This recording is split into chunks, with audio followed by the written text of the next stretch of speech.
السلام علیکم ناظرین۔ عباس احمد ہیلی کاپٹر میں داخل ہوئے تو وہ پوری طرح اپنے حواس میں نہیں تھے۔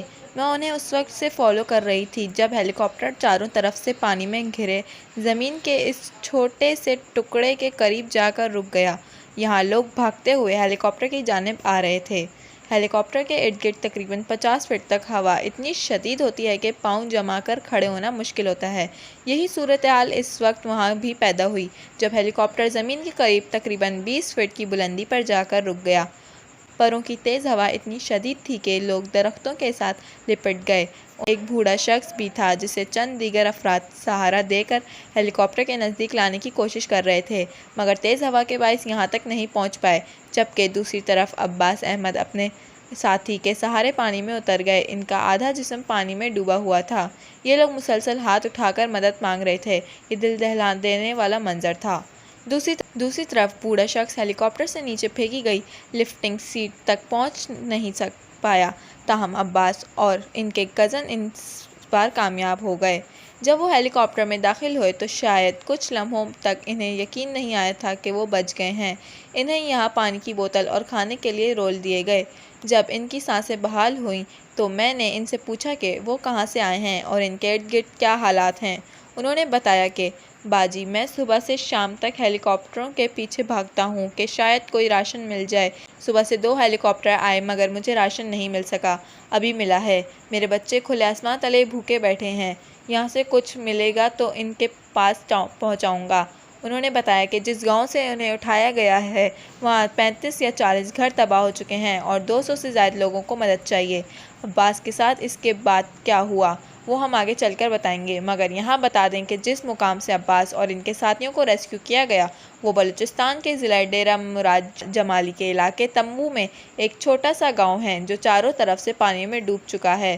اور یہ صورتحال صرف ایک گاؤں کی نہیں ہے۔ بلوچستان رقبے کے لحاظ سے پاکستان کا سب سے بڑا صوبہ ہے، مگر حالیہ سیلاب کی تباہی نے اس کو مکمل طور پر مفلوج کر دیا ہے۔ یہاں 2 ماہ میں 3 بار سیلاب آیا ہے اور جس کے بعد جو بچا تھا وہ بہا کر لے گیا۔ یہاں 30 اضلاع اور 92 لاکھ افراد سیلاب سے براہ راست متاثر ہوئے ہیں، یعنی ان کی فصلیں تباہ ہوئیں، گھر گر گئے اور جمع پونجی بہہ گئی۔ بلوچستان کے سیلاب سے تباہ حال حصوں کا زمینی رابطہ تادم تحریر منقطع ہے۔ یہاں سے مسلسل یہی اطلاعات آتی رہتی ہیں کہ یہاں بعض اضلاع میں مکمل طور پر تباہ ہو چکے ہیں۔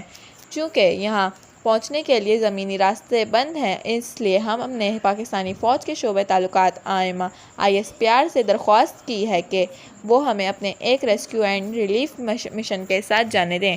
BBC کی ٹیم سنیچر کو کوئٹہ سے ہیلی کاپٹر کے ذریعے متاثرہ علاقوں کی جانب نکلی۔ اس دوران زمین میں نظر آنے والے مناظر ناقابل یقین تھے۔ ایسا محسوس ہوا جیسے نیچے پانی کا ایک سمندر ہے اور یہ علاقہ آہستہ آہستہ ڈوب رہے ہیں۔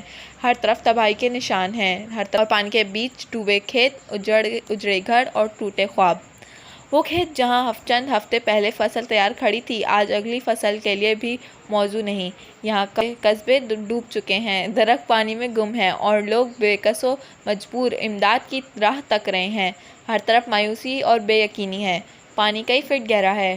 ڈیرہ مراد جمالی، جھیل مگزی اور ان سے ملحقہ دیگر علاقوں کے فضائی جائزے سے پتہ چلتا ہے کہ سیلاب کی شدت کیا تھی۔ ان علاقوں میں کئی مقامات ایسے بھی دکھائی دیے جہاں کھڑا پانی آلودہ ہو گیا ہے، اس کا رنگ تبدیل ہو چکا ہے اور اب یہ بیماریوں کی آماجگاہ بن گیا ہے۔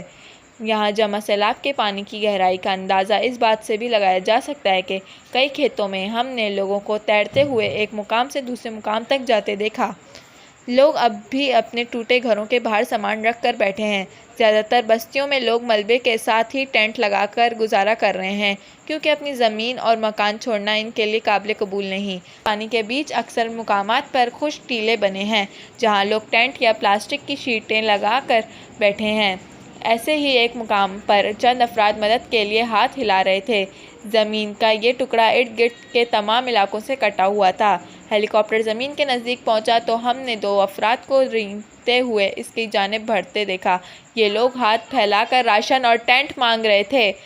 ہوا اس قدر تیز تھی کہ ہیلی کاپٹر کے نزدیک آنا ناممکن تھا، مگر یہ دونوں شخص رینگتے گرتے پڑتے قریب آ رہے تھے تاکہ سامان حاصل کر سکیں۔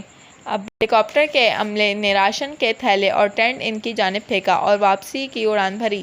یہ دونوں وہیں زمین کے ساتھ جڑے ہاتھ اٹھا کر دعائیں دینے لگے۔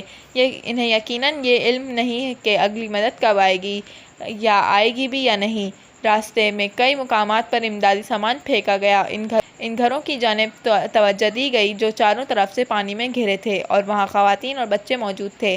اس کے بعد ہم ڈیرہ مراد جمالی میں بنے ایک عارضی کیمپ میں پہنچے جہاں درجنوں خاندان کیمپ میں موجود ہیں۔ ان میں سے بیشتر کا تعلق صحبت پور اور دیگر انتہائی متاثرہ علاقوں سے ہے اور انہیں یہاں آئے 15 سے 20 دن ہو چکے ہیں۔ ان علاقوں کا زمینی رابطہ تاحال منقطع ہے۔ یہاں رہنے والے ہر خاندان کی ایک کہانی ہے۔ ایک ٹینٹ میں اپنے شوہر اور بچوں کے ساتھ بیٹھی امیرہ بی بی نے بتایا کہ جب وہ بچوں کو لے کر نکلے تو انہیں امید نہیں تھی کہ اس سیلاب میں زندہ بچ پائیں گے۔ پہلے جو سیلاب آیا تھا تو ہم نے سوچا کہ یہ اتر جائے گا، دوسری بار بھی یہی سوچ کر نکلے کہ یہ پانی چلا جائے گا، مگر اس کے بعد تو ایسا لگا جیسے دریا آ گیا ہو، اتنا زیادہ پانی تھا۔ امیرہ بی بی نے اپنے کندھوں کی طرف اشارہ کرتے ہوئے پانی کی سطح کے بارے میں بتایا۔ میرے بچے خوفزدہ تھے اور ہمارا توکل اثاثہ یہی 2 بچے ہیں، بس ایک ہی شور تھا کہ پانی آ گیا، پانی آ گیا، بھاگو بھاگو۔ ایک بچہ میں نے اور دوسرا شوہر نے اپنے کندھوں پر اٹھایا اور ہم نکل پڑے۔ بہت بارش اور بہت پانی تھا، ہم بچ گئے مگر میرا گھر تباہ ہو گیا۔ میرا بی بی کے 2 بچے ہیں، ایک کی عمر 4 سال اور بیٹی کی عمر 7 سال ہے۔ انہوں نے بتایا کہ وہ پورا دن اپنے شوہر اور بچوں کے ساتھ گہرے پانی میں چلتی رہیں اور آخر کار انہیں فوجیوں کی ایک کشتی نظر آئی۔ پانی کا زور بہت زیادہ تھا، وہ ہمیں چھوڑ ہی نہیں رہا تھا۔ میرے بچے ہاتھوں سے پھسل رہے تھے، ہم نے بہت مشکل سے ان کو پکڑا ہوا تھا۔ میرا شوہر مجھے بار بار کہتا تھا کہ بچوں کو سنبھالو اور آہستہ آہستہ چلو۔ میرے شوہر نے میرا بازو پکڑ رکھا اور بار بار کہا کہ گھبراؤ نہیں، چلتی رہو، ہمت کرو، بچوں کو سنبھالو، ہم تو بڑے ہیں مگر بچوں کو سنبھالو۔ بس اسی طرح سارا دن پانی میں چلتے رہے۔ امیرہ بی بی کی طرح یہاں موجود سینکڑوں لوگوں کی کہانیاں ہیں۔ ہمیں محض ایک جھلک دکھائی سکتی ہے کہ پچھلے چند ہفتوں میں ان غریب خاندانوں پر کیا بیتی۔ کیمپ میں رحیمہ بی بی نامی خاتون بھی موجود تھیں۔ جب میں ان کے ٹینٹ کی طرف گئی تو میرے ساتھ فرقان الہی بھی ہمراہ تھے۔ رحیمہ نے فوراً چادر سے چہرہ ڈھانپ لیا اور اپنی بیٹی کو بھی دوپٹہ اوڑھا دیا۔ ان کے پاس ہی بیٹھ گئی اور ان سے پوچھا کہ کیا وہ پردہ کرتی ہیں۔ انہوں نے جواب دیا کہ وہ سخت مجبوری میں یہاں آئی ہیں۔ رات 2 بجے پانی آیا، ہم پیدل تھے، سڑک تک آئی اور ایک گاڑی والے نے دیکھا کہ بچے اور عورت پیدل ہیں۔ انہوں نے کہا ہم بلوچ ہیں، ہماری عورت پردے کے بغیر باہر نہیں نکلتی۔ انہوں نے ہمیں گاڑی میں بٹھایا اور کیمپ تک لایا۔ رحیمہ نے روتے ہوئے بتایا کہ وہ کپڑے تبدیل کرنے قریب ہی بنے ایک گھر گئیں۔ یہاں ڈیرے میں ایک بی بی کے گھر گئی اور وہاں جا کر کپڑے تبدیل کیے، بچوں کے کپڑے تبدیل کیے۔ ہمارے لیے بہت مشکل ہو گئی ہے، کچھ سمجھ نہیں آتا، سارا دن رات یہیں ٹینٹ میں شوہر اور بچوں کے ساتھ بیٹھے رہتے ہیں، کہیں باہر نکل سکتے کہ باہر غیر مرد ہیں۔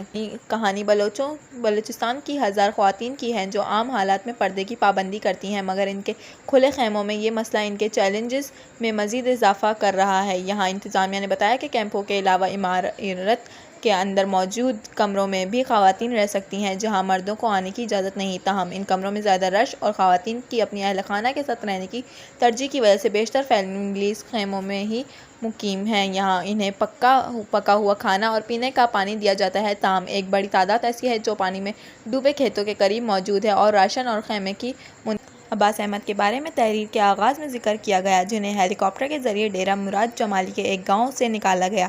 انہیں وہیں موجود ریلیف کیمپ تک پہنچایا گیا۔ جب وہ جہاز سے اترے تو میں شدید گرمی اور حبس کی وجہ سے ہیلی کاپٹر کے داخلی دروازے کے پاس بیٹھ گئی۔ ابھی ہیلی کاپٹر کی ری فلائنگ ہو رہی تھی۔ اس دوران عباس احمد میرے پاس آئے اور کہنے لگے کہ باجی جہاز میں کسی افسر یا فوجی کی چپل پڑے ہوئے ہوں گے۔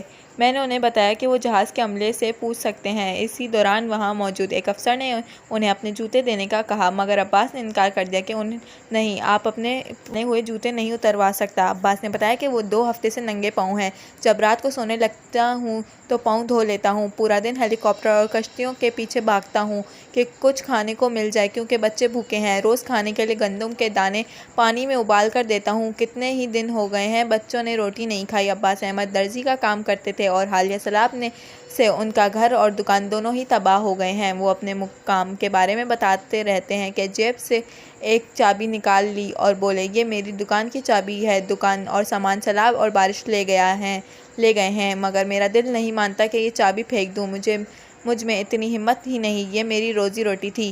عباس احمد اور ان کے کزن کو FCC اہلکاروں کے ہمراہ کیمپ میں بھیج دیا گیا۔ وہ ننگے پاؤں ہی خیموں کی طرف چل دیے تاکہ راشن لے کر بچوں کے خیمے تک پہنچ سکیں، اور میں نے انہیں جاتا دیکھ کر سوچ رہی تھی کہ کل سے ایک بار پھر وہ کشتیوں اور ہیلی کاپٹر کے راستے کھوجتے رہیں گے کہ بچوں کا پیٹ بھر سکیں، جبکہ زندہ رہنے کی یہ جنگ اس وقت تک جاری رہے گی جب تک کھیتوں میں پھیلا پانی خشک نہ ہو جائے۔